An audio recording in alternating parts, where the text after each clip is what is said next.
ধামরাই উপজেলা স্বেচ্ছাসেবক দল কর্তৃক আয়োজিত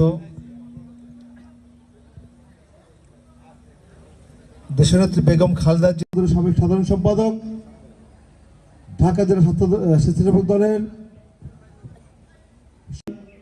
উপজেলা ও ধামরাই পৌরসভা স্বেচ্ছাসেবক দলের সকল পর্যায়ের নেতৃবৃন্দ, সবাইকে আমার ফিরে এসে বাংলাদেশের ঝান্ডা হাতে নিতে পারে এবং সেই সাথে দোয়া করবেন আমাদের মাসুম আহমেদ ভাই এবং ধামরাই পৌর ও ধামরাই উপজেলা স্বেচ্ছাসেবক দলের বিএনপি।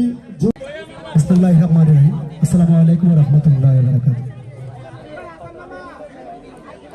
ধামরাই উপজেলা স্বেচ্ছাসেবক আমাদের অভিভাবক আপনি আমাদের বলেছেন নেই, তাদের কোনো মত নেই। অবিলম্বে আমি ঢাকা জেলা বাংলাদেশ জাতীয়বাদী স্বেচ্ছাসেবক দলের কেন্দ্রীয় নেতৃবৃন্দের দৃষ্টি আকর্ষণ করি এবং এই ঘটনাশাস্তি আমি তাদের বহিষ্কার চাই। এই বলে আমি আমার সংক্ষিপ্ত খালেদা জিয়া জিন্দাবাদ, তারেক রহমান জিন্দাবাদ, নাজমুল হাসান রবি ভাই জিন্দাবাদ। আমরাই পৌর স্বেচ্ছাসেবক দলের যুগ্ম আহ্বায়ক রুবেল পরিচয় করে দিচ্ছি। ধামরাই পৌর স্বেচ্ছাসেবক দলের অনেক নেতৃবৃন্দ আছেন, সবাইকে সবার নাম বলতে পারছি না, ধন্যবাদ। আমি এ পর্যায়ে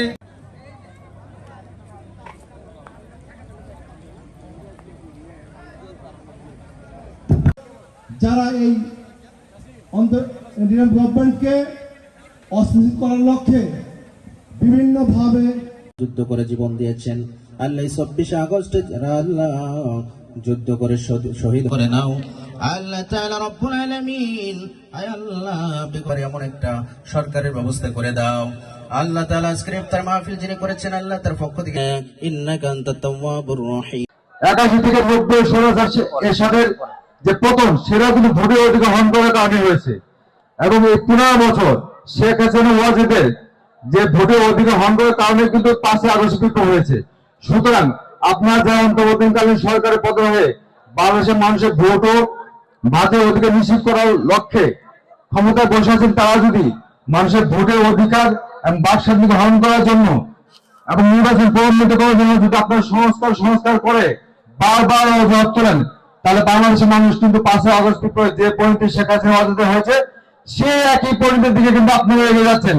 সুতরাং আজকের ইফতার মাহফিলটা ধামরাই উপজেলা স্বেচ্ছাসেবক দলের ইফতার মাহফিল থেকে আপনাদেরকে বলছি, অনতিবিলম্বে সংস্কারের সামন্তবাদ সংস্কার যেটা না করলে নয়, সে সংস্কার করে, নির্বাচনকালীন যে সংস্কার দরকার সে সংস্কার করে আপনারা অনতিবিলম্বে নির্বাচনের ডেট ডিক্লেয়ার করুন, ভোট দাব ডিক্লেয়ার করুন এবং মানুষের ভোট এবং ভাতের অধিকার নিশ্চিত করার জন্য, মানুষ যে অধিকার আদায়ের জন্য গত 5 আগস্ট থেকে দীর্ঘদিন লড়াই সংগ্রামের মাধ্যমে আমাদের অসংখ্য ভাই বোনদের রক্তে বিনিয়োজিত এই দ্বিতীয় সূর্যোদয় আমরা রক্ষা করতে চাই, আমরা অক্ষুণ্ণ রাখতে চাই। আগামী দিনে আপনারা সে বিষয়ে সজাগ রাখবেন এবং নির্ধারিত ডেট ঘোষণা করবেন, যার মাধ্যমে আমরা বাংলাদেশের গণতন্ত্র সুসংহত হবে, সুষ্ঠু অবাধ নিরপেক্ষ নির্বাচনের মাধ্যমে যে দল ভোট পাবে সেই ক্ষমতা আসুক, তার মাধ্যমে গণতন্ত্র সুসংহত হোক। এই আশা এবং প্রত্যাশা ব্যক্ত এখানে আমার বক্তব্য শেষ করছি। বাংলাদেশ জিন্দাবাদ।